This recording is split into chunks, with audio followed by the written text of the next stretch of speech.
कंस के सारे असुर मर चुके थे। पूतना, कगासुर, बकासुर सबकी लाशें गिर चुकी थी। लेकिन अब उसने अपने आखिरी दो हथियार चुने।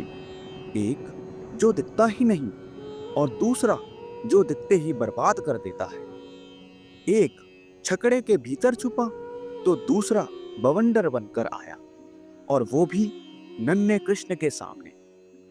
आज की कथा है दो मौतों की, 2 मिनटों में और एक ही दिन। नमस्कार दोस्तों, मैं हूं आपका साथी और आज लेकर आया हूं गोकुल की वह सुबह जब सूरज उगा ही नहीं, उड़ गया। कंस ने सोचा या तो शकटेसुर कामयाब होगा या तृणाव्रत, लेकिन दोनों एक साथ। क्या हुआ जब ये दोनों भयानक शक्तियां एक ही पालने में झूल रहे बाल गोपाल पर टूट पड़ी।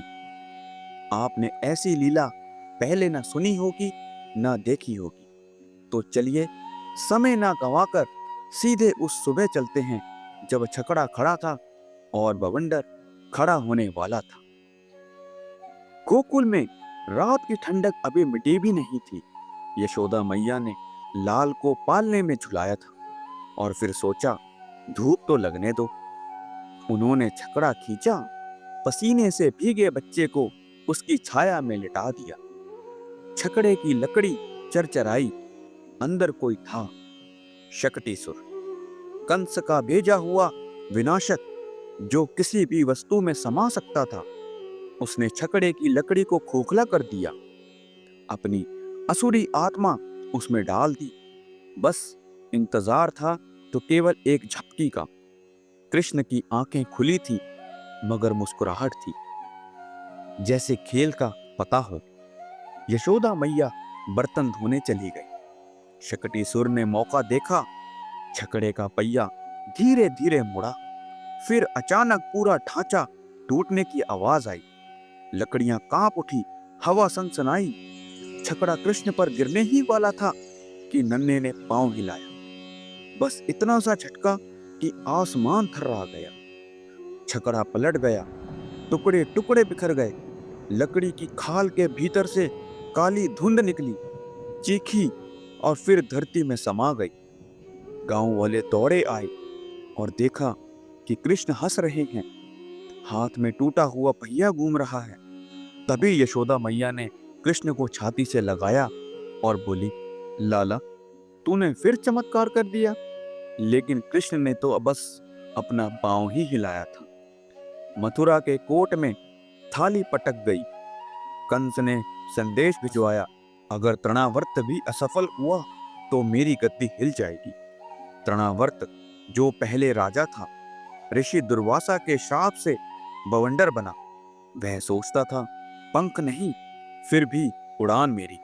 कंस ने कहा, जाकर गोकुल की धूल उड़ा दे, और वो भी बच्चे समेत। और तृणाव्रत रवाना हुआ, धरती फांकता हुआ, आकाश चीरता हुआ। दोपहर गर्म थी पर गोकुल में अंधेरा छा गया। धूल उड़ी, पेड़ झुक गए। कोई बोला कि बवंडर आ गया है, लेकिन यह बवंडर चलता नहीं, सोचता था। तृणावर्त ने देखा कृष्ण पालने के बाहर खड़े हो गए हैं, मुट्ठी में माखन। यशोदा मैया ने झट से गोद में उठाया, पर कृष्ण का वजन इतना बढ़ गया कि वह झुक गई और बोली, अरे लाला, आज तूने कितना भार उतार लिया। वह हंसे और बोलने लगे कि मैया, आज मैं सारा आकाश उठा लूंगा। इतना कहा कि तूफान ने उन्हें अपने घेरे में ले लिया। तृणावर्त ने उड़ाया, धरती छोड़ी, छप्पर छूटे, गायें धूल में भर गई। गोकुल चीख उठा, गाना उड़ गया। रोते चीखते लोग पीछे दौड़े, पर बवंडर तो आकाश में था। ऊपर ले जाते समय तृणावर्त ने सोचा, बस अब काम तमाम है। पर कृष्ण ने भी वजन बढ़ाना शुरू किया। पहले 2 किलो, फिर 2 मन और फिर 2 ग्राम। पूरी धरती जैसे उनके बाहों पर आ गई। तृणावर्त की चक्की फंस गई, हवा रुक गई। कृष्ण ने उसकी गर्दन पकड़ी, नरम नहीं, वज्र जैसी। बवंडर हिचकिचाया, फिर धरती की ओर गिरा।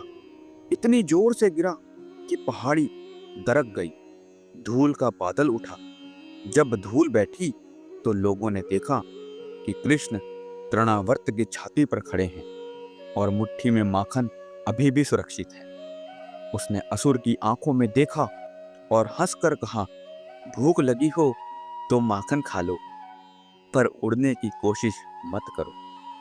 तृणावर्त ने आंखें बंद कर ली और उसको मुक्ति मिल गई। यमराज के दूत आए, पर कृष्ण ने हाथ हिलाया, इसे स्वर्ग भेज दो, आगे से कोई बवंडर बनने की सोचे भी नहीं। अगर आपको ये लीला रोंगटे खड़े कर देने वाली लगी हो तो लाइक का बटन जरूर दबाइए और चैनल को सब्सक्राइब करना तो बिल्कुल मत भूलिए। आगे बढ़ते हैं। धरती पर लोग इकट्ठे हो गए। कोई बोला, ये बालक तो देव है, और कोई बोला, नहीं, स्वयं विष्णु है। पर कृष्ण ने उंगली मुंह पर रखी और चुप, मैं तो माखन चुराने वाला लाल हूं। फिर वे दौड़े, मोर पंख उठाया, केशी के बालों से बांधा और सिर पर रख लिया। यशोदा मैया ने आकर पूछा, तूने फिर कौन सा खेल किया? उन्होंने कहा, मैया, आज मैंने सिर्फ अपना वजन बढ़ाया था, बाकी तो बवंडर खुद गिर गया। गोपियां हंस पड़ी। कोई बोली, अगर तेरे वजन से पहाड़ गिर सके तो हमारे दिल क्यों नहीं? कृष्ण ने शरारत से कहा, दिल तो मुझे भी मिले हैं, पर वजन उनका खुद का होता है। सारा गांव हंस दिया। रात होते ही लोग नेग बांटने लगे। कोई दही, कोई चावल तो कोई घी। नंद बाबा ने घोषणा की, कल रास होगा, जिसे नाचना नहीं आता वो भी आए। कान्हा के कंठ से स्वर सीखेंगे।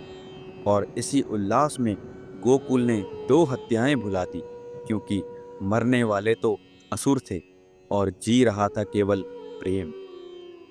कमेंट में बताइए, आपको शकटीसुर का छुपना डरावना लगा या तृणावर्त का बवंडर? मैं पढ़ पढ़ कर रिप्लाई दूंगा। वीडियो शेयर कीजिए उन दोस्तों को जो कहते हैं बचपन में तो सब निर्दोष होते हैं। कृष्ण ने सिद्ध किया कि निर्दोष शक्ति से भी भारी होता है। तो दोस्तों, एक ही दिन में 2 मौतें, एक छिपी हुई और दूसरी उड़ती हुई। कंस ने सोचा था दोनों में से एक भी कामयाब हुआ तो मेरा राज्य सुरक्षित है, पर दोनों गए और उसकी गद्दी हिल गई। शक्तिसुर ने सिखाया, छिपकर आना बुराई की आदत है, पर भगवान का पांव हर जगह पहुंचता है। तृणाव्रत ने सिखाया, चाहे तूफान कितना भी ऊंचा उठे, जब भगवान भारी हो जाएं तो हवा भी थम जाती है। इन दोनों लीलाओं का सार यही है, जहां कृष्ण है वहां कोई अनर्थ टिक नहीं सकता। आप चाहें तो इसे बाल कहानी कह सकते हैं, पर गीता का सार भी यही है। जब आप पूरी शरण लेते हैं तो छिपे हुए झगड़े और उड़ते हुए बवंडर दोनों थम जाते हैं। अगली बार जब जीवन में कोई छुपा संकट आए या कोई तूफान उठे, याद कीजिए वह पांव जो छकड़ा पलट देता है और वह वजन जो बवंडर को जमीन पर पटक देता है। आपका विश्वास ही आपका गोकुल है और आपके भीतर बसे कान्हा ही आपकी रक्षा करेंगे। जय श्री कृष्ण।